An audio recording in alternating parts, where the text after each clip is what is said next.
Judith chapter 11.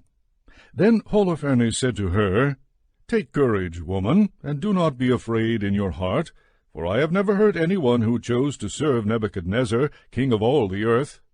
Even now, if your people who live in the hill country had not slighted me, I would never have lifted my spear against them. They have brought this on themselves. But now tell me why you have fled from them and have come over to us. In any event, you have come to safety. Take courage. You will live tonight and ever after.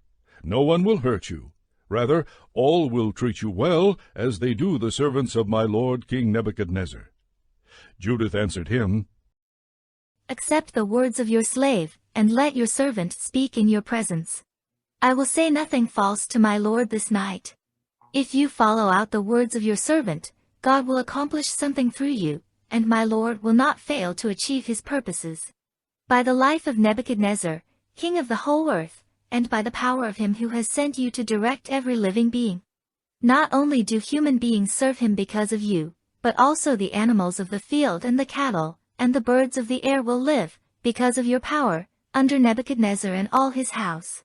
For we have heard of your wisdom and skill, and it is reported throughout the whole world that you alone are the best in the whole kingdom, the most informed, and the most astounding in military strategy. Now as for Achir's speech in your council, we have heard his words, for the people of Bethulia spared him and he told them all he had said to you. Therefore, Lord and Master, do not disregard what he said, but keep it in your mind, for it is true. Indeed our nation cannot be punished, nor can the sword prevail against them, unless they sin against their God. But now, in order that my lord may not be defeated and his purpose frustrated, death will fall upon them, for a sin has overtaken them by which they are about to provoke their God to anger when they do what is wrong. Since their food supply is exhausted and their water has almost given out, they have planned to kill their livestock, and have determined to use all that God by his laws has forbidden them to eat. They have decided to consume the first fruits of the grain and the tithes of the wine and oil, which they had consecrated and set aside for the priests, who minister in the presence of our God in Jerusalem, things it is not lawful for any of the people even to touch with their hands. Since even the people in Jerusalem have been doing this, they have sent messengers there in order to bring back permission from the council of the elders. When the response reaches them and they act upon it, on that very day they will be handed over to you to be destroyed. So when I, your slave, learned all this, I fled from them. God has sent me to accomplish with you things that will astonish the whole world wherever people shall hear about them. Your servant is indeed God-fearing and serves the God of heaven night and day.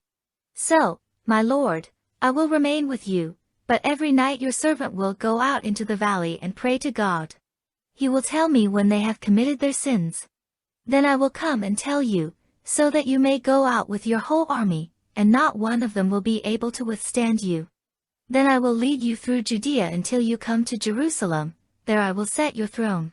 You will drive them like sheep that have no shepherd, and no dog will so much as growl at you. For this was told me to give me foreknowledge, it was announced to me, and I was sent to tell you. Her words pleased Holofernes and all his servants. They marveled at her wisdom and said, No other woman from one end of the earth to the other looks so beautiful or speaks so wisely.